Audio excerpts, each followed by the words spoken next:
Well, Oh. how many is your car? Huh? How many? Your car? 5? Your car? My car. You. You drive how many car? We 100 car.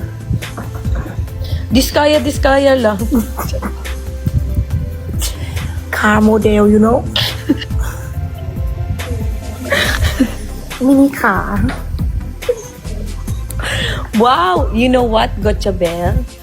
You're like a business family in the Philippines. They own more than 100 cars. Yes. So many. Oh, Oh my god. That means you are super rich. super rich. Yes. You. Sabihin mo. Chot Sabihin mo. puno. I think Gotchabel is Chot Nepo baby. puno. Yeah, I think Gotchabel is a Nepo baby. Oh, yeah.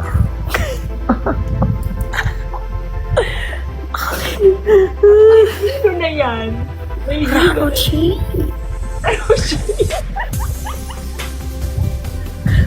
No, you are Papa na what's Nepo baby. Oh.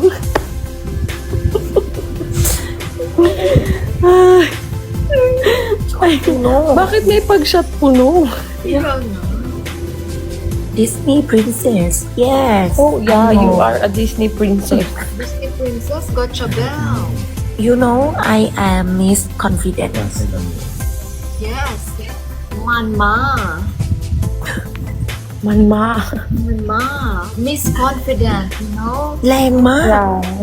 Thai people Emma talk Emma said มั่นมาก Manma. Manma.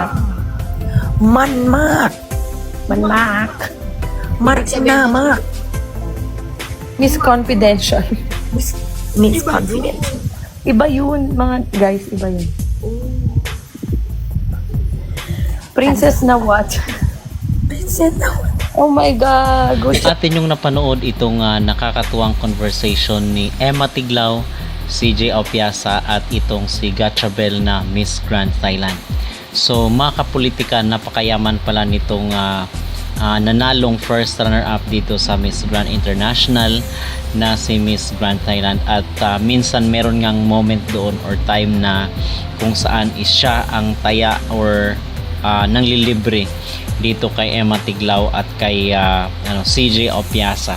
So ito marahil yung reason kung bakit siya ang pinili ng Miss Grand International na mag first runner up dito kay Emma Tiglao, dahil mararamdaman natin mga kapolitika yung kanyang pagiging authentic at yung pagiging genuine niya.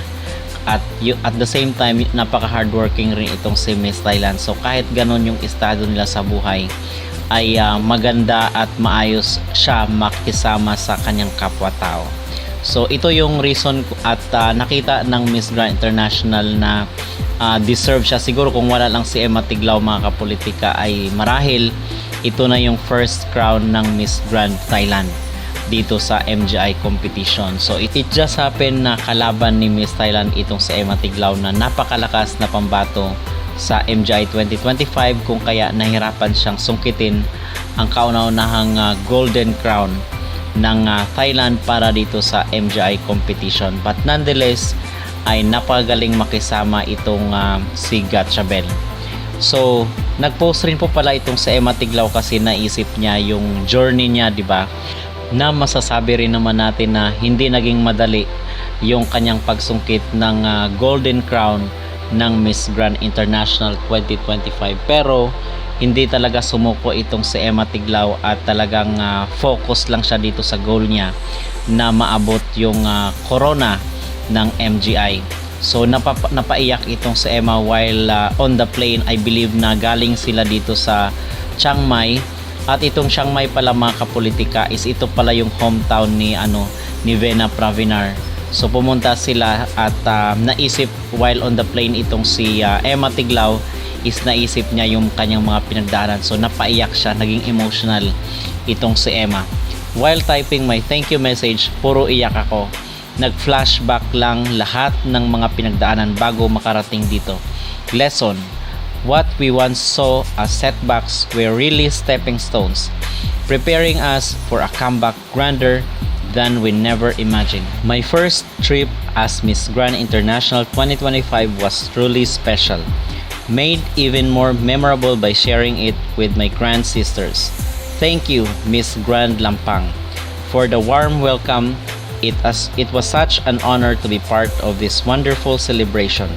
Congratulations once again to the new Miss Grand Lampang. So ito po ay post ni Emma Tiglao. Samantala nagkita na rin po itong si Emma at itong si Miss Zimbabwe na kung saan ay todo ang kanyang suporta doon sa kanyang laban dito sa final competition. At ang sabi daw ni Miss Zimbabwe ay nung nanalo, alam niya na mananalo itong si Emma Tiglao, ay parang nanalo na rin siya by heart itong si Miss Zimbabwe. So ganon ang kanyang suporta, kung kaya nag-story kasi itong si Emma Tiglao na ang sabi niya is nag-shopping daw itong si Miss Venezuela at itong si Miss Zimbabwe. At tinuruan niya kasi iba pala mag-shopping itong si Miss Venezuela at si Zimbabwe pag may nadaanan silang store ay agad-agad na bibilhin nila lahat ng gusto nila. So unlike dito kay Emma Tiglao na ano pa siya, titingin pa siya doon sa ibang store na available yung gusto niya. So iba pala mga kapolitika, at ang sabi niya ay gusto niyang mag-trade in ng phone. So gusto niyang i-trade itong kanyang old phone and then bibili siya ng bago. So yung amount ng old phone niya is ibabawas doon sa new phone na na bibili ni Emma Tiglao. So nag-story siya dito sa kanyang social media account. Nakita natin sa TikTok. Oh, thank you for the gifts. I just want to tell a story. Because yesterday, me, Nari, Miss Venezuela, and Rose, Miss Zimbabwe, met. At first, kami muna ni Zimbabwe. Kasi nga dapat magpapapalit ako ng battery ng phone ko. Kaya lang hindi na natuloy. Kasi I will pay like 7,000 to 8,000 pesos. Sabi ko, sayang naman. So, pinag-iisipan ko pa if I will do the trade-in na lang instead.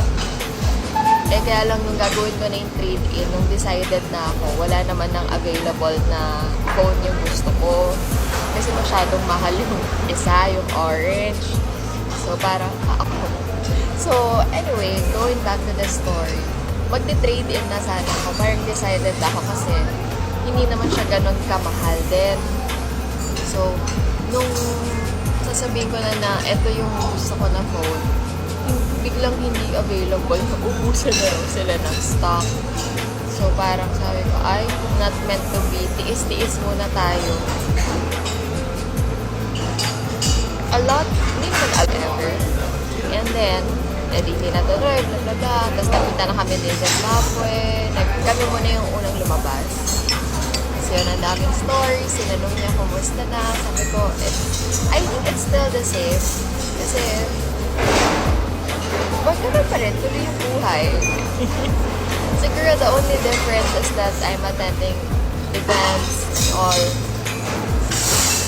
and then after that, si Nari naman, Miss Venezuela, ang pumunta sa amin.